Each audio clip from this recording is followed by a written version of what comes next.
Good morning, everybody. I hope everybody is well. My name is Jodie and I'm running the session today.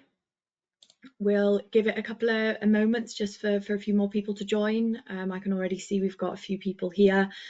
A couple of housekeeping things. There is a question box in the GoToMeetings webinar screen. So if you do have any questions, please put them in. I'll try to answer them as I go along, but if I do miss any, I'll address them towards the end. And then if again we don't have time to go through all of them, somebody will reach out and answer those questions for you. I'll just give it until 1 or 2 minutes past, and then we'll make a start.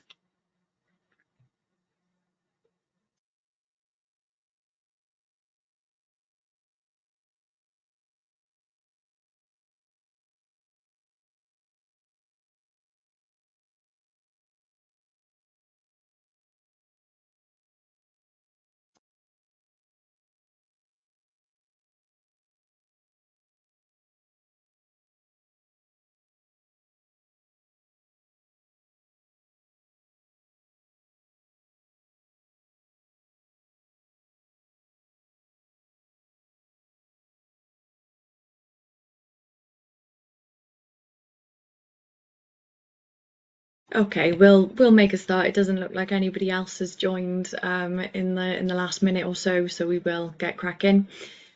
Thanks again for joining. As I say, my name is Jodie, and I work with financial advisors across the entirety of the UK. I started working at CashCalc before it became a part of FE. I know we're not supposed to have favourites, but it is probably my favourite part of our suite of tools. So, of course, I jumped at the chance of running this session. So for today's agenda, we are focusing on the onboarding side of the system. So this really refers to our client portal, the fact-finding, attitude to risk questionnaires, document exchange. But I am going to start things off looking at the integrations that we have.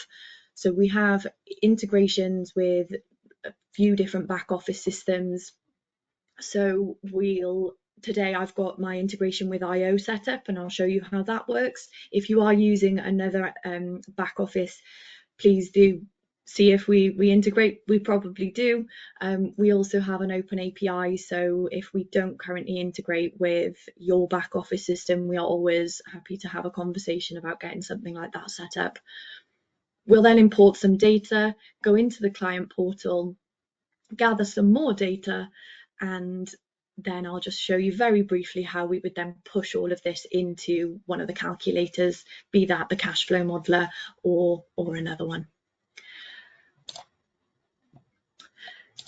So I will start by just giving a bit of an overview as to what FE can offer. We do pride ourselves on being able to connect both sides of the market, and we call this nexus. We think of the market almost as a loop. On the left-hand side of the loop, we've got our asset management clients. They give us a verified source of data, enrich it, and bring products to market to connect their target distribution partners. On that other side of the loop, we have the advisory side of things. And essentially, we connect those two sides together. Now, the part that we're really focusing on today is the advice journey element of that. So as I say, back office, portal, fact finding, client data. So I'm going to hop into the demonstration now.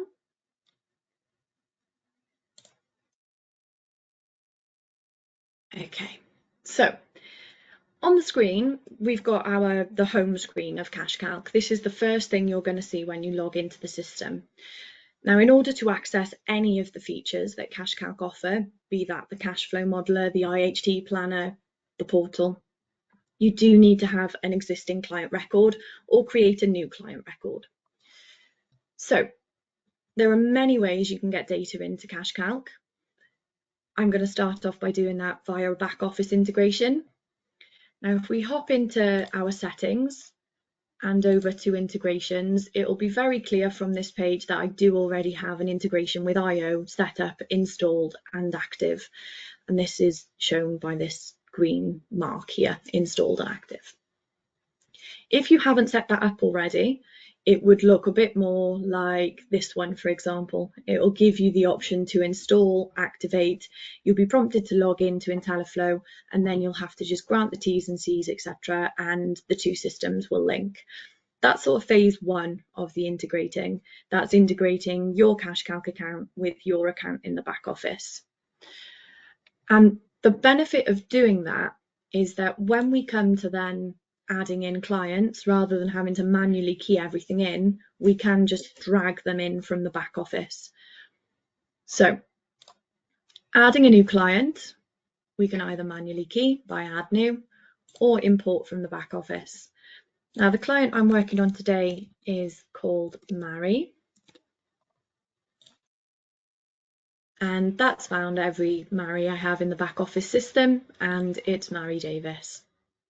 So I've selected that client.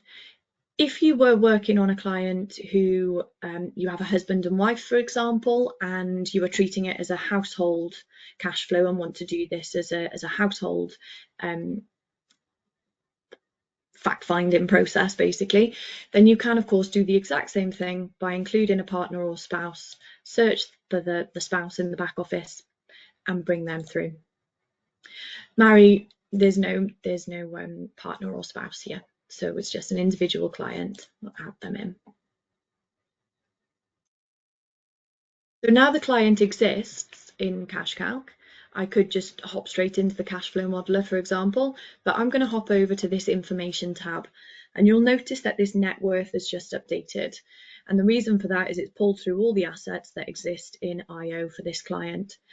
So if I work my way along these different tabs along the top, it'll just give us an overview of what I've actually brought in.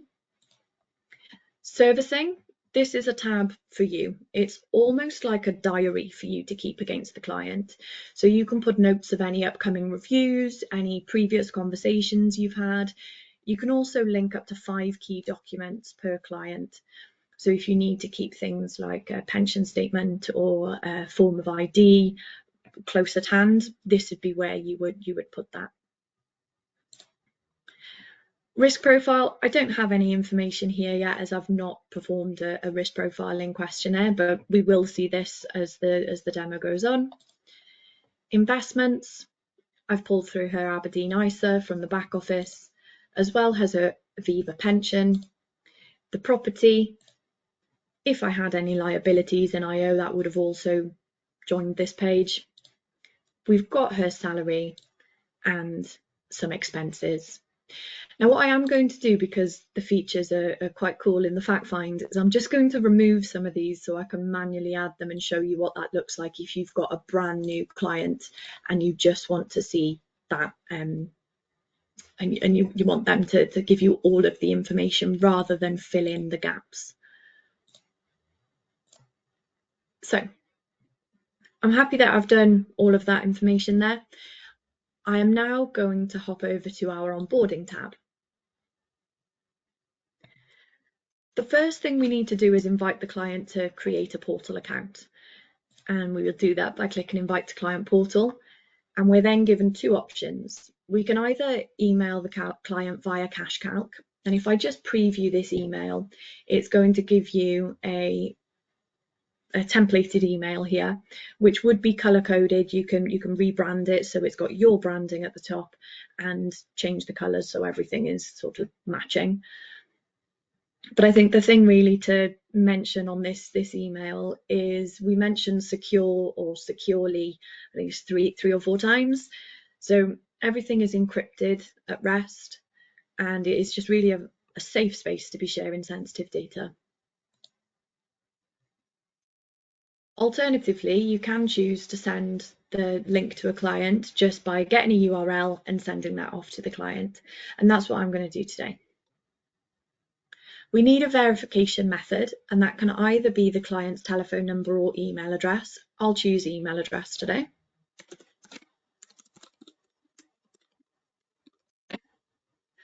And then we just need to select the bits that we want the client to do. So I've got a fact find here. And if I click into that and just show you, our fact finds are customizable. You do have the ability within CashCalc to create templates of fact finds. We do have a couple already pre-baked in. We've got our base fact find, and we also have a mortgage fact find where we've removed some elements that may not be relevant for mortgage clients, and we've added some extra questions that we think are definitely relevant for mortgage clients. All of these other ones are ones that I've created, or my colleagues. Testing has my name written all over it. That would have been me. But we've got all of the different fact finds that have been created, and you can create as many as you need. We are just going to stick with that base fact find so I can show you what CashCalc offers if you don't want to create your own templates.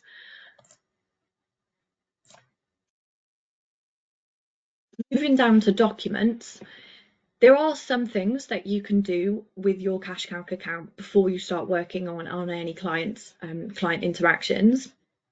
One of those is to upload disclosure documents. So these documents are documents that I know pretty much every client I have is going to need to see these. So I've uploaded them to my account so I don't have to keep browsing the folders of my computer to send them to a client. I can just toggle them on. If, however, I did have a very bespoke document that is very client specific, you can click to send a new document and choose a file and then send that over. You'll also notice that where we're sending documents, there is an option to toggle on whether or not an agreement is required. I'll show you what that looks like when a client either agrees or doesn't agree to a client when we get in. But essentially, it's going to watermark that document with some key information like the client's name, the time and date they accepted the document, their email address, IP address when they accepted it, etc. Links refers to anything with a URL that you may want your client to have a look at. So I am going to send a new link, and in this case I've just found an article that I feel is relevant for this particular client. We can pop the URL in and just pop in IHT News, and I can leave a little note following our recent meeting. This article might be interesting to you, and we can create that. The ATR queue we have in the system is powered by eValue. You also then have the options to include the additional capacity for loss and knowledge and experience sections. You don't have to include those, you could toggle those off and just send the questionnaire. I am going to keep those on. Okay. We've also created an ethical screening questionnaire.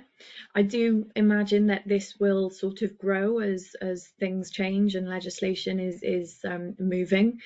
So for now, what this ethical screening questionnaire does is give you a really good flavour as to how important ESG matters are to a client, so you can continue those conversations and form that as part of their advice. We do also have an integration with a company called Credas who perform AML checks. Now, Mary is a fictitious client, so I'm not going to switch on the AML check for this particular client. We wouldn't be able to get anything out of it. So I'll just toggle that off, but it is available within the system.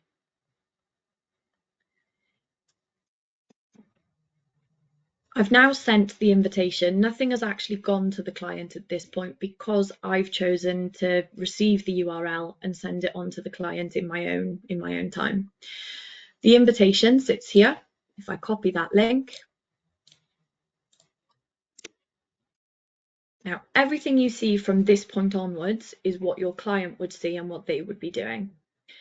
So again, this is all color coded and branded with the branding I've applied to my CashCalc account. So this might look a bit different when you're doing this process or when you're testing it or your clients are, only because it's going to look a bit more on brand for you.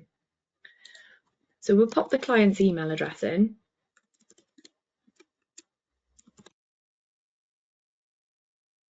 We'll then be prompted to create a password.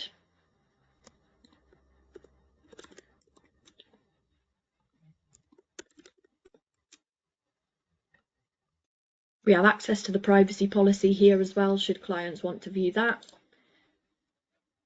And once the account credentials have been set, we'll then be asked to log in.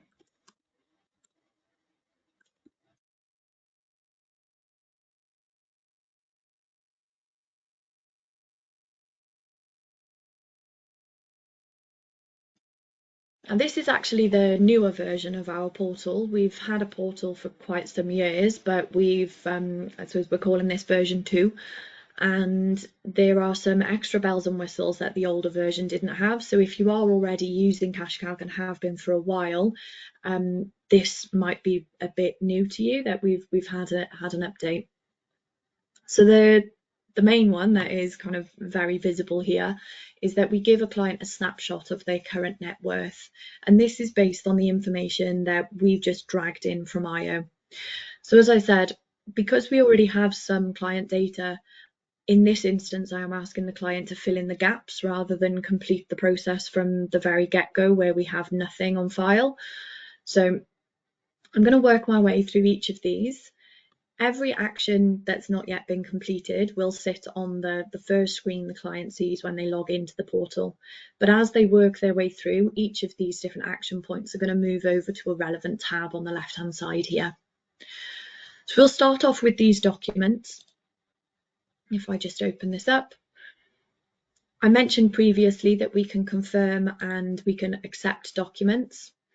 So if I do accept that, the document is going to drop off the actions list.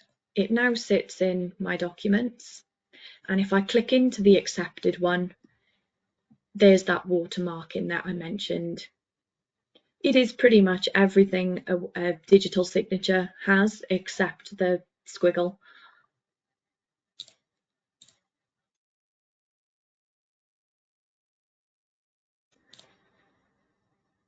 I'm going to confirm that I've read this, but I am going to decline and just say, can we please discuss? Just so you can see what that looks like back on your side if a client doesn't accept a document.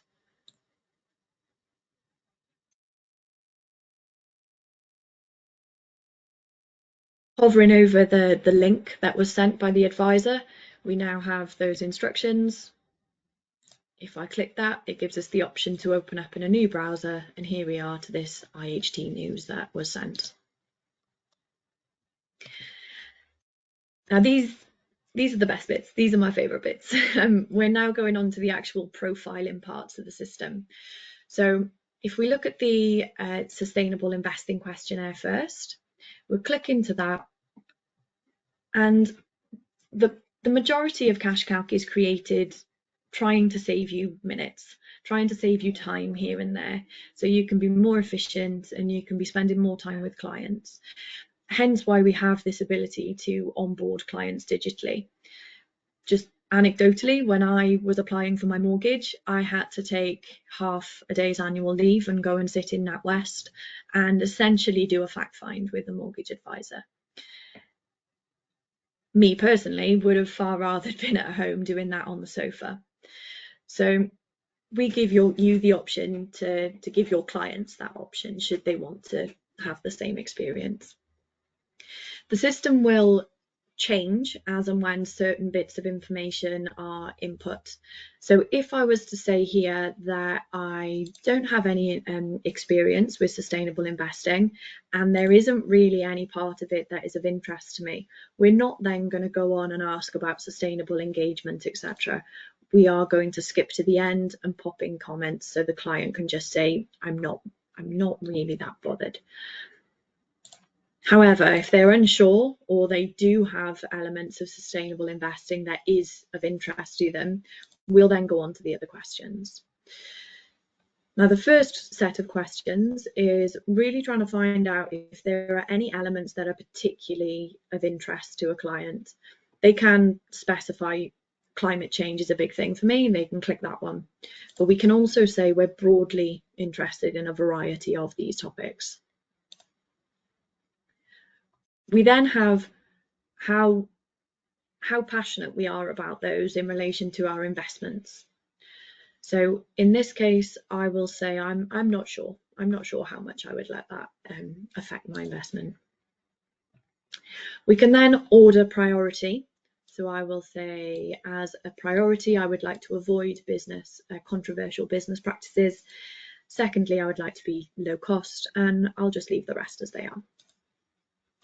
We then have space for comments, and we can submit that information. And in this case, the client, it doesn't look like the client is particularly ESG focused, but it gives you the option to then go ahead and have continued conversations. That sustainable investing questionnaire is now making up a part of the profile for a client. The client can now work through their attitude to risk questionnaire. I am going to go passively down the middle, but we have 13 questions. Then we get into the investment term, and then we ask those knowledge and experience, capacity for loss questions.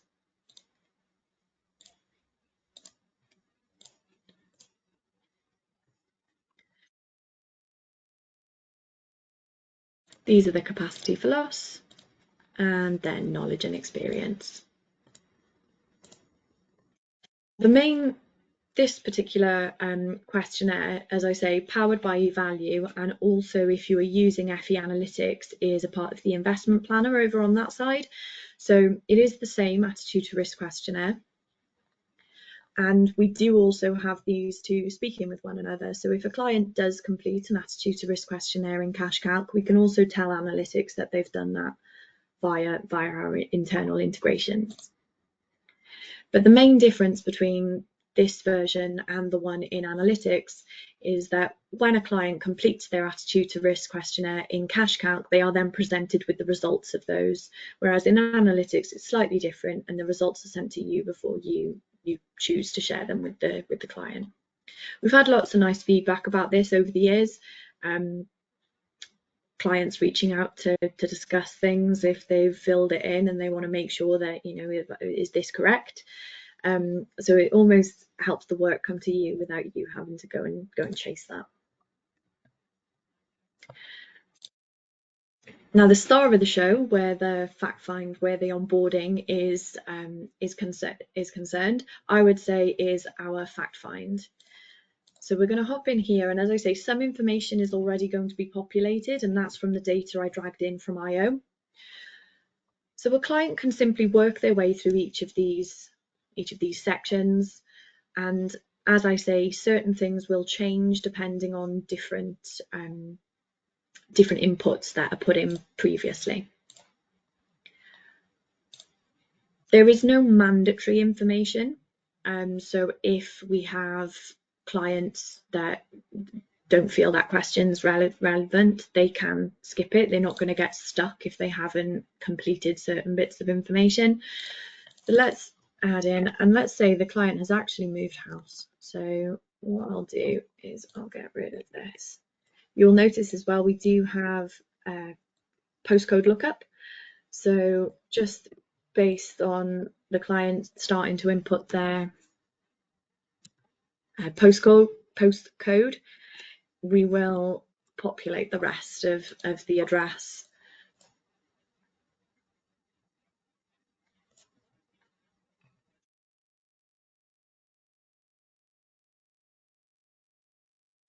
This is a really good example of a page where things will change depending on what a client has input. So if I'm going to put some information in here just that will be relevant a bit later on. But employment status, for example, If a client is employed, we're going to ask about their occupation, their employer, when they'd like to retire. If, however, a client is a sole trader, we're going to ask a different set of questions. If they're retired or not working, then we're not going to ask those questions at all.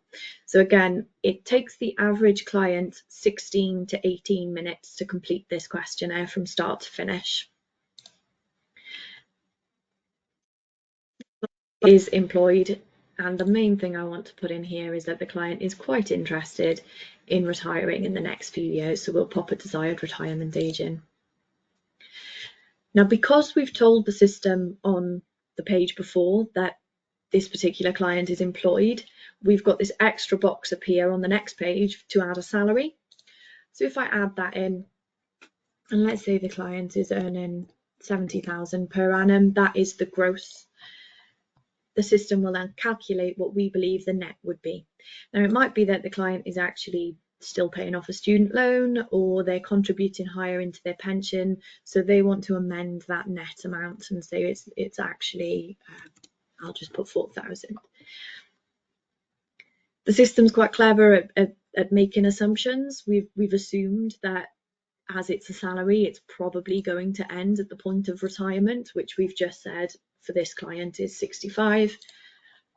So we can add those in. We did have expenses that were in the back office system that have pulled through. So we've got this total housing expenditure, total personal expenses. But in our expenditure page, there are loads of prompts and reminders for different kind of expenses clients might have. So we do tend to see that if clients are completing this, they'll itemize their expenditure. They will have separate lines for their gas, electric, Amazon Prime.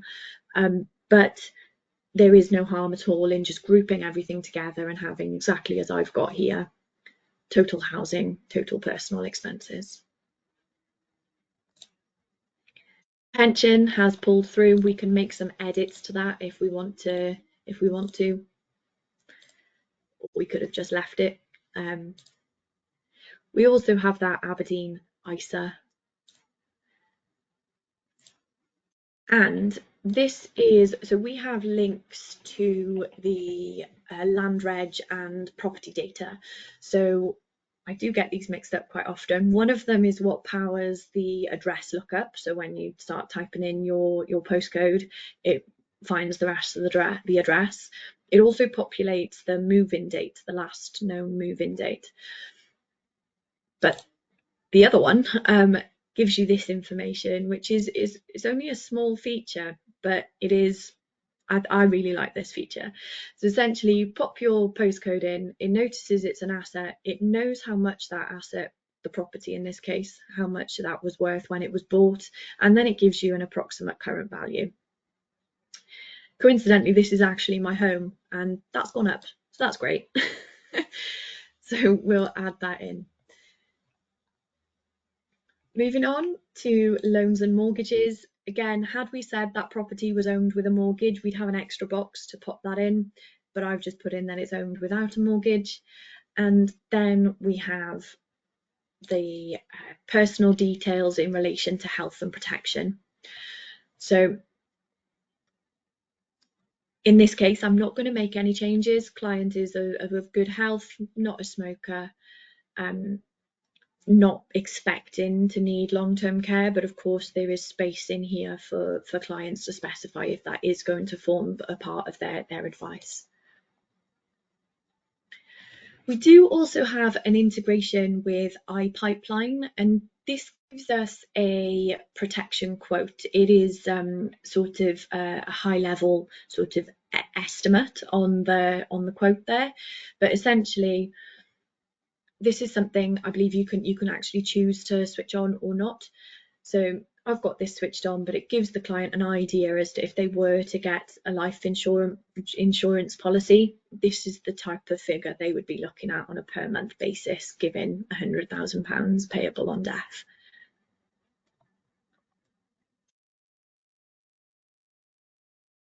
Quite possibly the most important part of the advice that you guys are giving is the objections. Again, I will hop back just to show this, just because I think it is quite nice. Let's say, for instance, we have a client that does have a dependent, a child or a dependent. I'll pop them in. There we go. It's all set.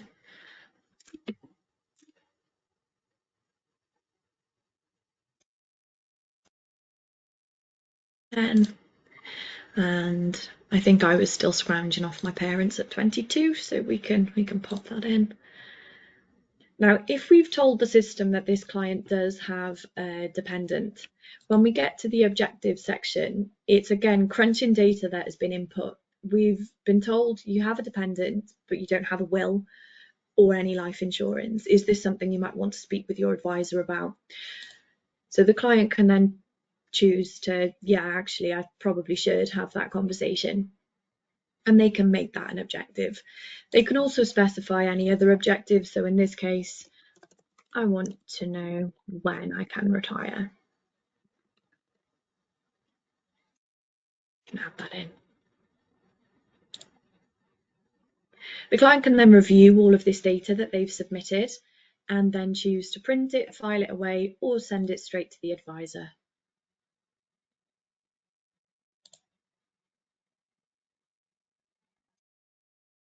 Okay, so a few other parts of the system that I'd just like to, on the portal side of things, I'd just like to mention.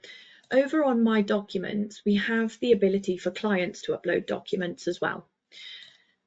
Now, a new feature of this version 2 of the portal is that clients can actually choose to not share documents with their advisor. So it might be that you've asked them, can you send me a pension statement? And they can send that over to you and share that with you. But if clients want to use this portal as a space to keep all of their financial stuff that might not always concern their advisor, things like their pay slips or a mortgage agreement or their car insurance documents, they can put all of this in the same space. So I'm going to pop in car insurance. I can then choose to select this is just for personal reference. We can pop that in as insurance, and I can say, let's say renewal in October.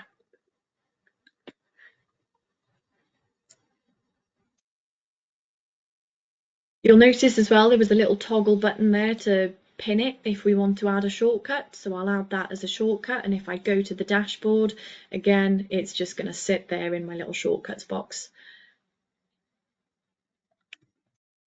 Within the system as well, there is secure messaging. So the client can then just ping you over a message and just say, I've done everything,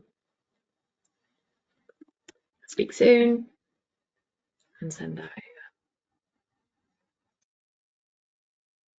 Now I'm going to come out of this from the client side of things and go back in as the advisor. I click out of that, I'm back in as the advisor, and I'm just going to refresh my page. Now, a few things you may have just seen them sort of change on the screen here.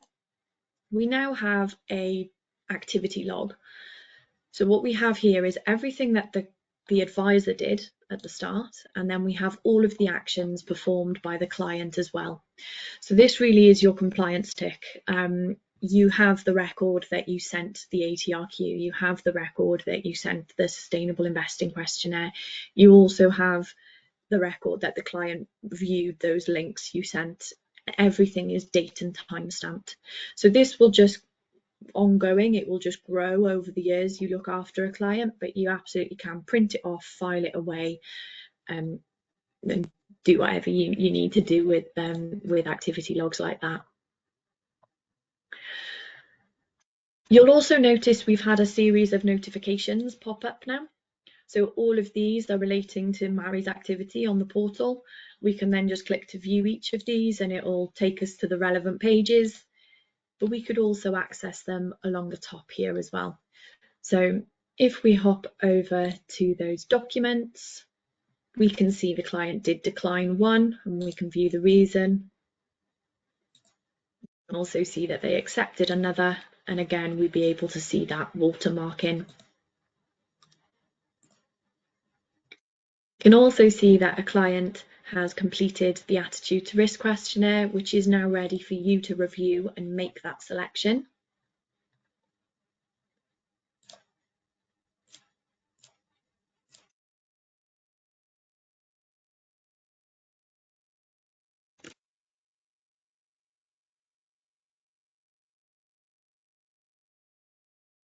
And if we hop over to the fact-finding section, this may need a little bit of time to run your eyes over. It's going to highlight to you what information you had previously and what new information has been input. Now, we're not going to constantly ask you to review data that hasn't changed. If the client, we're not going to ask you to review that the client's date of birth is the same, essentially. It's always going to be the same. So it will only highlight to you new information or information that has changed. So let's say, for instance, here, this address, we've had a change here. Let's say actually we've spoken to the client and that was a mistake. This is still their primary residence. We can click to specify this is the one. And I'm going to just toggle all of those on. We will say that it is owned without a mortgage now. We also then have the dependents, the information relating to employment, the incomes that were added in, as well as everything else that has been slightly updated or new information that has been created. So once I hit save on that, that is going to update this page. And again, if we work our way along the tabs, we can see the changes that have been input. So there were no changes to that ISA. There was a slight change to the pension, just that we labelled it a personal pension. There is a new asset that has been added in. These are those two incomes, and they do relate to the same income. We just have one on a gross basis and one on a net basis. These won't ever double up. If we are then choosing to cash flow model, we have two cash flow modelers, one that works on a net basis, one that works on a gross basis. Only the gross incomes will land in the gross modeler, only the net incomes will land in the net modeler. So even though you have two records here, there's no risk of anything doubling up. We also have information relating to the other questionnaires the client completed, such as the attitude to risk and the sustainable investing questionnaire. Now, before I show you how you would then push this into a cash flow modeler, I'll just highlight some extra things we can do with this data. We can print a net worth statement, which just gives a snapshot of the total assets, total liabilities, and therefore the client's current net worth. It then breaks those down and shows all of the information that we currently have. It is a one-page, two-page document if you count the first page. It's a two-page document that just gives a high-level net worth. And we can also print letters of authority. So this is going to use a lot of the information that was submitted that we now have on file for a client. So providing you have input your FCA number, and the system will essentially look at the FCA, the address as per that FCA number. So the firm, advisor and their address, etc., would all be populated. We've also populated all of that data for the client. So this letter of authority, which again is branded, is then available for you to just print off and send it off for signature for your client.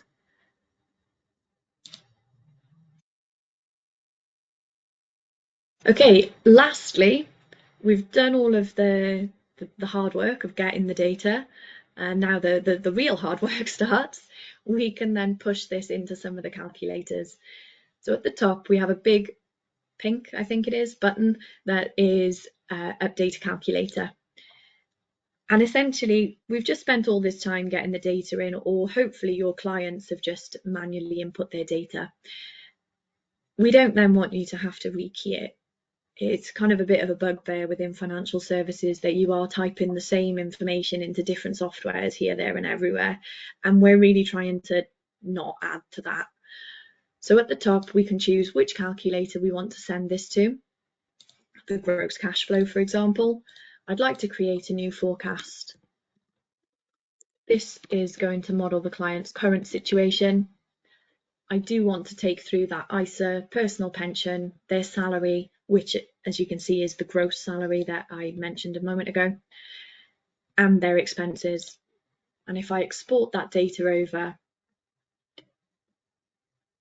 I haven't added things like contributions and the state pension, for example, but we have, at first glance, a cash flow forecast with the skeleton data already input. I'm not going to get ahead of myself and go through any of the cash flow stuff. Today's focus was the onboarding, so I will leave that there. I have noticed we've had a couple of questions come through, so I'll just check those.